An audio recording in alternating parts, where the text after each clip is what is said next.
If you've ever wondered about the Rock Springs Grazing Association and how much power they have to get rid of wild horses in Wyoming, then this episode is for you. I'm your host, Carol Walker, and let's get started. Welcome to the Freedom for Wild Horses podcast, the place to find out about wild horses in the American West and what you can do to help them stay wild and free. If you love wildlife, wild horses, and the freedom that they stand for, this show is for you. I'm your host, Carol Walker. Let's get started. I am very excited to have as my guest my good friend Deb Coffey. I've known her for a long time, and she is a tremendous wild horse advocate, but she works behind the scenes. And one of the things that she is tremendous at is Freedom of Information Acts. She knows how to file them, how to do a lawsuit on them, and she also has been incredibly generous with her time with a lot of people, helping them get information that the government doesn't want us to have. So thank you for being here, Deb. Oh, thanks for inviting me on, Carol. I always enjoy being on your podcast, and it's so important to get the word out to everybody. And I think when you do these podcasts, Carol, it really teaches a lot of the newcomers a lot, I think, and helps bring them up to speed, because we hope to keep the advocacy going to help the horses. They need it, and burros. Thanks so much, Deb. So today we're going to talk about the Rock Springs Grazing Association. But I thought I'd start by letting people know what the checkerboard in Wyoming is.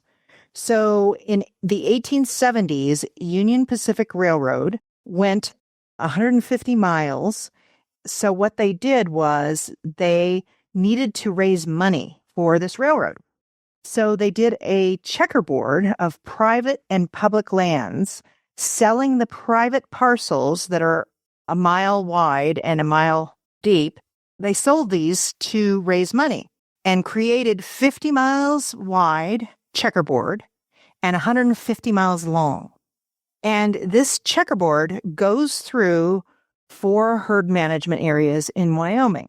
And Rock Springs Grazing Association owns the majority of the private parcels as well as the majority of the grazing leases on this land.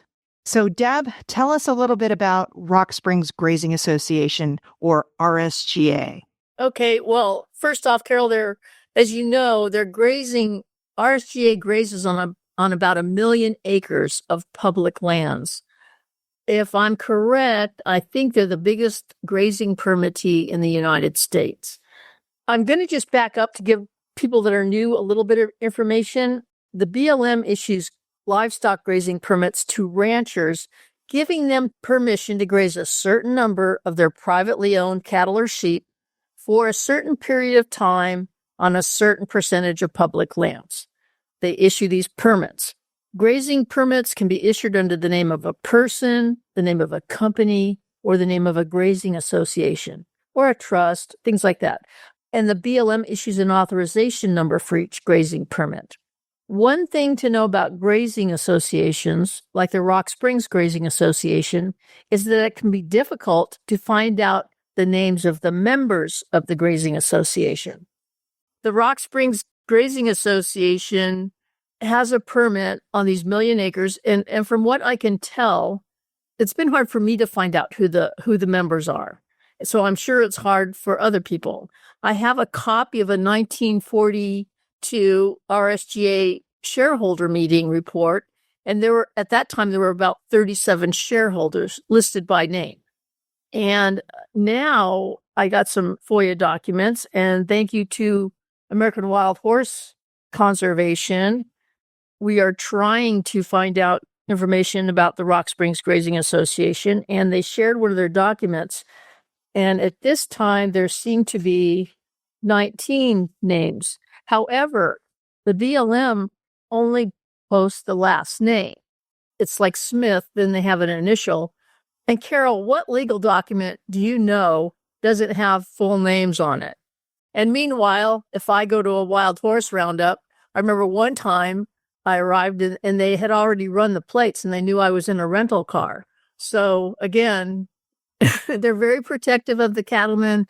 If you care about the wild horses, not so much.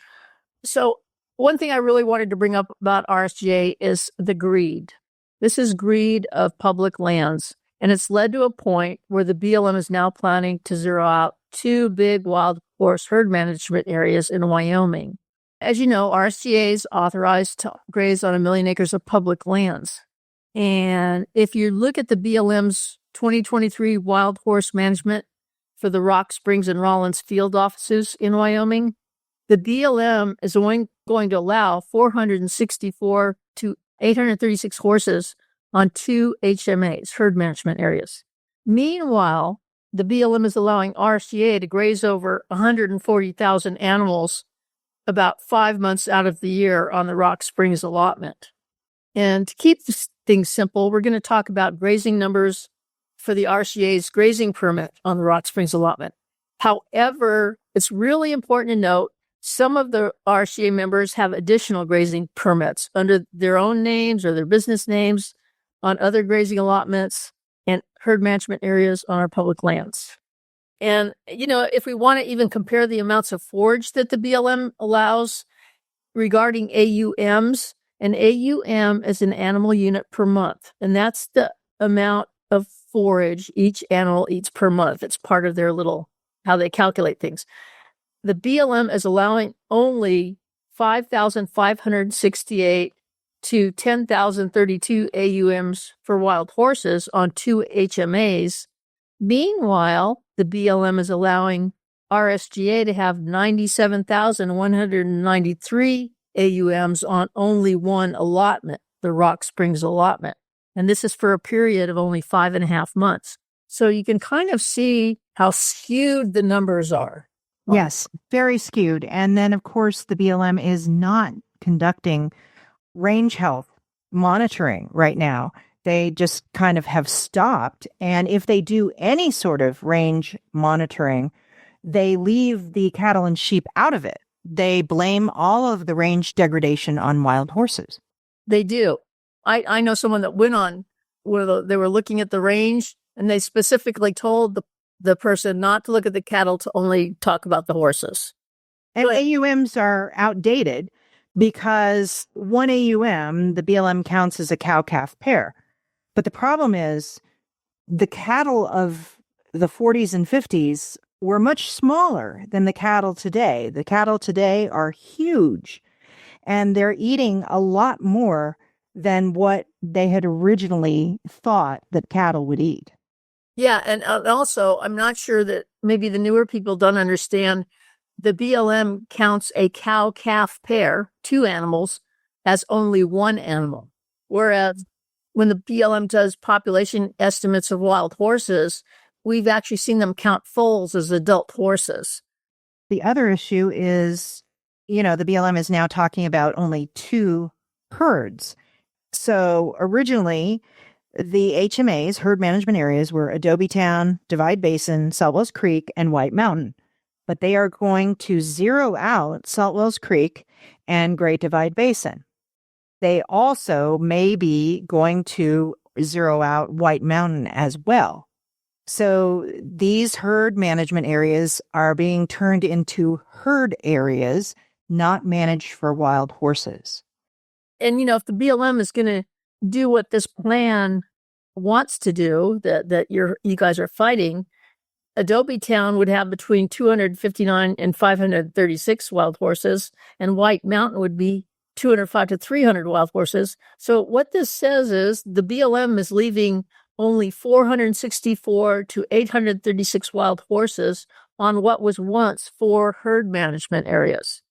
Well, and Adobe Town is being cut in half of it managed for no wild horses, even though the checkerboard area is only 10% of Adobe Town. The consequences for the rest of our herds is tremendous, because the reasoning behind doing this is because the checkerboard's too hard to manage. It's too hard to manage wild horses in the checkerboard. So let's get rid of the wild horses. This is going to be an amazingly good excuse for the BLM to zero out other herds in 10 western states where wild horses still roam. Yeah, and the BLM is supposed to manage for multiple uses, but here they are zeroing out one use. And they're actually I believe the BLM is in violation of FLPMA because it's a law that they're supposed to be doing multiple use. They're not supposed to favor uses that make the most money. It's supposed to be based on having a, healthy environment, a thriving ecological balance. Well, if you're getting rid of the wild horses to favor privately owned livestock, I don't think that's a thriving ecological balance, especially if you're not even monitoring the damage or acknowledging the damage that is done by the privately owned livestock on public lands. Absolutely, Deb. And then the grazing fees are ridiculously low, $1.35 per cow-calf pair. That hasn't been raised in decades. I remember Obama tried to raise it. Oh my gosh, the stink that was created. So it didn't happen. And so one of the funniest comparisons I've heard. So these ranchers, permittees, get to graze a big old cow-calf pair for an entire month for what you'd pay to buy a can of cat food. And the public, of course, is losing millions of dollars a year on this grazing program. It doesn't even cover the expense of the grazing program. And not only that, Environmental Working Group, EWG, they usually list the USDA subsidies for ranchers and farmers. And a lot of these ranchers that have huge ranching operations on public lands are also getting subsidies from the American taxpayers. So they're getting big break, grazing their cattle for $1.35 a month. And it's really a dying way of life. But what I'm concerned about is that in the meantime, we're going to lose our wild horses. These are 4 of the largest herds in the country. So it would just be a tragedy to lose them. And I'm a plaintiff on a lawsuit that we filed after the resource management plan, which zeroes out these 2 herds, was issued last year. We lost our oral argument. Carol, when you say there might be some new listeners, when you say we, who? Oh, yes. So it's American Wild Horse Conservation is the lead, and Animal Welfare Institute, Western Watersheds, Kimberly Curl, Chad Hansen, Eric Mulvar, and me are on this lawsuit. So it's going to the 10th Circuit Court in 2025, and we're hoping that we win because basically the BLM is trying to manage public lands as if they're private lands. They can only demand that horses be removed from private lands. They can't do that with public lands. So it's crucial that we win this lawsuit. Well, and the interesting thing is American Wild Horse Conservation filed a Freedom of Information Act to get records regarding the RSGA and the grazing allotment and the Grazing Association. They file Freedom of Information Act requests on a lot of issues regarding wild horses because there's really, unless you get the records, there's no oversight by the public of what is actually happening. Newspaper reporters don't have time to do it because it takes so long to get the records or it's difficult to get the records. So American Wild Horse Conservation has probably been the only big organization filing a lot of FOIAs to find out what's going on with the horses. As you know, they did find out one investigation, they found out a lot of the adoption incentive program where the BLM was giving people $1,000 to adopt a wild horse, that the people were selling the horses to slaughter. So in this case, the most recent FOIA lawsuit regarding the Rock Springs Grazing Association, American Wild Horse Conservation has been trying to get records regarding the grazing allotment, the management of the allotment. And there have been a lot of delays in my case. And it's been my personal opinion that I've just wondered if all the delays they don't want any of these records to help. So it's been really tough. We've had the AUSA has delayed numerous times with this case, and it's just been really difficult. So one way to find out the members of a grazing association, we've had to file a FOIA. And one of the records we got back was the grazing schedule. And this is like the grazing application. At the top will be the grazing association's name, like Rock Springs Grazing Association. And then they have the authorization number that the BLM gives them. Grazing schedules contain the name of the allotment, the pasture number, the number of livestock, and if it's sheep or cattle, the percentage of public land use, and the AUMs. Well, American Wild Horse Conservation has been working hard on Freedom of Information Act requests for the past few years. They've filed many FOIA requests, and they've even had to file lawsuits to try and obtain some of these FOIA records. And they post FOIA records on their website to share the records with the public and media. So if anyone wants to look at their website, you'll find a lot of government records on there. And I especially recommend this to the newer people because I think it's a fast way to learn a lot about the Bureau's Wild Horse and Burro program is to look at the actual records and see what they're doing. And the really ridiculous thing is having to file a Freedom of Information Act to get information that the public should be privy to anyway is disgusting. And sometimes it is the only way that this information can be obtained. Well, and one thing you and I have talked about, Carol, and it's happened to you, but it's happened to a lot of other people. They'll ask a BLM employee a simple question, and the BLM employee will tell me, well, you'll have to file a FOIA for that. And not only that, then they're complaining there's too many FOIAs filed. Right. Like what's hard for individuals, if you want to do it, say it's a lot of pages, they'll say, oh, you sure we'll get it for you, but it'll be like $5,000. Well, that's why it's good to have a nonprofit like American Wild Horse Conservation that has a lot of members. It has a lot of media contacts. They contact members of Congress all the time. So they can get the information out. So because of that, they can get a fee waiver. And I've been kind of disappointed that other organizations haven't been filing more Freedom of Information Act requests. I mean, some of the little ones do. So it's sad some of the other big organizations aren't working on this area to obtain the records. You were able to get 19 names on the Rock Springs Grazing Association. Yeah. So one of the responsive records American Wild Horse Conservation just received from a FOIA request was a BLM grazing schedule for RSGA. And I had called them to ask if we could share it on the show, and they were very happy to share it. So you're going to post it for people to see. But there are only 19 names were listed as grazing on the Rock Springs Grazing schedule. So I'm not sure if some members have leased out their land or whatever, but there were only 19 names on there. So basically, if you think of 19 people have this much power over 1 million acres of public lands, something is wrong. Yes, absolutely something is wrong. And the fact that the BLM would only use a last name and some of those names were misspelled, it's not only shoddy record keeping, it's also secretive record keeping. So it's almost like they're redacting information. Like on a FOIA request, sometimes, if there's a personal phone number or personal email address or a social security number, some things get redacted. And that's allowed on FOIA. So BLM is just saving themselves the trouble of being secretive ahead of time. And just, if they don't put it down, then they don't have to redact anything. That's probably not something that would be redacted anyhow. So the fact that they're not putting it, that tells you something. When I was at the oral argument for our lawsuit, the attorney for RSGA, she'd been around a long time, she said, well, BLM used to work with us in lockstep. We used to have monthly meetings. They used to do what we wanted them to do.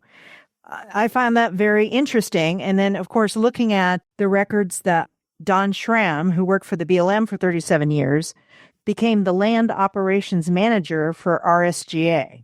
Yes, there's a lot of being in bed with the BLM.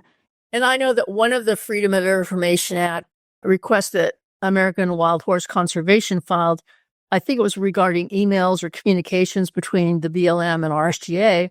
I didn't see any from Don Schramm. So that is not likely. And the funny thing was, I'm not sure if I mentioned this to you, Carol, but Don Schramm, he also represents District 3 for the Wyoming Wildlife and Natural Resource Trust. I had a page from that website when we were working on this FOIA case to argue that there should have likely have been emails from Don Schramm. We included this page from that Wyoming Wildlife and Natural Resource Trust that said he worked for the BLM for 37 years. And that was an exhibit that we sent to the attorneys that said the AUSA to say, it's likely the BLM would communicate with this person. He's the RSGA's land operations manager. When I went back to look at that page, after this was used as an exhibit, that whole paragraph on his bio on that website was gone. So, important lesson to researchers, keep copies of what you see because you may not see it again. Yeah. And should I go ahead and read the quote from Andy Cohen? Oh, yeah. There was an article in the Atlantic that said, Schramm told me that his group has worked in concert with the BLM for decades, usually together on one side of the fight against the wild horse advocates. The horse numbers out west today are obnoxious, Schramm said. They are so far out of management perspective and prescription that they are conflicting with wildlife. You've heard of the Australian rabbit? Well, we are on our way with the wild horse. Well, and actually, we're on our way with privately owned livestock. Right, exactly. If you look at the numbers. Yes, exactly. So that's the attitude. And then Deb has a number of exhibits that I'm going to be putting on my website with the podcast. So if you want to be able to check those out, you'll want to go there. And also, Carol, I happened to look on the Wyoming Secretary of State website this morning, and the president of RSGA is John W. Hay III. The secretary is L. Galen West. The treasurer is William Taliaferro. And the vice president is Fred W. Roberts. So that's public record, sharing those names. And the other names you'll see on one of the exhibits Carol has, the grazing schedule, the grazing application.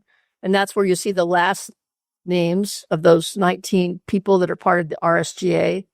But I just want everyone to think about how skewed these plans are. There are so few wild horses, so many more privately owned livestock. They get more forage, and the favoritism over this use. And just, they talk about quote unquote wild horse advocates. We are tax-paying Americans, citizens. We have equal rights as anybody else, like ranchers. And they just are very disrespectful in the way they talk about wild horse advocates. It's a whole attitude. I don't understand it because a lot of the people are retired school teachers or they're well-educated people. Most of them are women. And if you go on a older women, mostly older women. Yeah. And if you go on one of these rounds, they've got a lot of security out there with guns and, they have a car in front and they follow the cars back. So it's not like nice park rangers at the national parks. It's run like a military operation. So I think, if anyone gets an opportunity while there still are wild horses to go observe, you should do it. Observing roundups is important to witness what's going on. I also think it's very important to get out there and see the wild horses. So I've spent the last 20 years in the checkerboard area spending time with these horses out there, and they are in incredible condition. These horses are in wonderful shape. They are not starving to death. They're not dying of thirst. They live and thrive on these lands, and they deserve to continue to live there with their families in their homes, not zeroed out and put in some holding facility where they are in danger of being euthanized. Well, and Carol, some of the newcomers might not realize, but even at the roundups, they'll say, like if a helicopter chases a horse for miles and it comes in and it's captured in a trap area. And then the BLM, if they think the horse is lame or, has some sort of deformity, they euthanize it right on the spot. Even though the horse was able to run in the 5 miles or whatever and is living healthily out on the range, they'll euthanize him on the spot. And once they get to these holding facilities, I can't tell you, I look at the veterinary reports and it's like intestines fell out, or crypt orchids. If one testicle didn't descend, they try and do surgery. Well, they shouldn't be doing this surgery in a corral, so it's just horrible. It's horrible. Yes, there's a lot of deaths after the horses have been rounded up when they're at the holding facility. And it just continues. And so there is no safe place for wild horses unless they're adopted by a scrupulous adopter who's not going to dump them at auction. Yeah. So they are much safer if they are left in the wild. And that's where they need to stay. That's where they belong. And just to tell you, in my opinion, one reason the BLM is Wild Horse and Burro program is so badly managed, besides all the horses that were sold to kill buyer Tom Davis that went to slaughter, there's so many incidents of poor care of wild horses. And even Sally Spencer, once they knew Tom Davis was suspected of being a kill buyer, they still sold him a couple truckloads of horses, and one of them had pregnant mares on there. So I've never seen the BLM since 1971 has been managing these wild horses, 50 years. And they say they want to do this adoption program.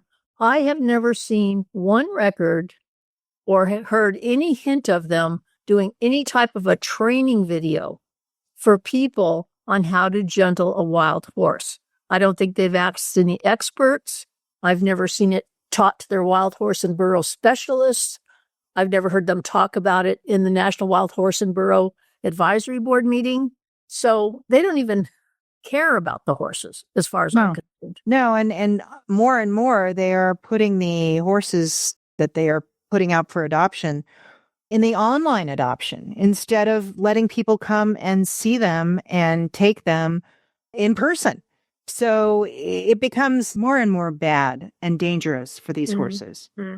So I really don't see any excuse for what RSGA is doing other than personal profit, greed, and a real disrespect for the land and for the wild horses. Well, and I wanted to thank American Wild Horse Conservation for all their FOIA work, because it's important for us to follow what's happening. It's not just wild horses they file FOIAs about. It's about these grazing allotments and our public lands issues, just to get the records to the public to look at. So I wanted to thank them for that type of work that they do, to find out about the deaths, to find out who's adopting these horses, to find out what's happening in facilities. I think there's a legal fund, isn't there, Carol? Yes. So basically, to help with the lawsuit to stop the BLM from zeroing out these herds, the best thing you can do is to donate to the legal fund at American Wild Horse Conservation. Just Google them, and I'll have a link on my website of directly where you can donate. That is the best possible thing you can do. And remember, this could set a precedent, correct? I think we talked about that. Carol. Yes, it could set a precedent for the other herds in 10 Western states. And so we do not want that to happen. So I want to thank Deb for coming on and talking about this, because it's so important. And as I mentioned, I'll have links that you can look at on my website. And thank you for coming on today, Deb. You're welcome. Thanks for listening, everybody. Thank you for listening to this episode of Freedom for Wild Horses. If you'd like to take a look at the documents that Debbie Coffey and I were discussing, go to my wildhoofbeats.com website. If you'd like to donate to the legal fund in support of this lawsuit, go to AmericanWildHorse.org. Thank you for listening to this episode of Freedom for Wild Horses. If you want to learn more, follow me at www.wildhoofbeats.com for more information and for ways to help America's wild horses. See you next time.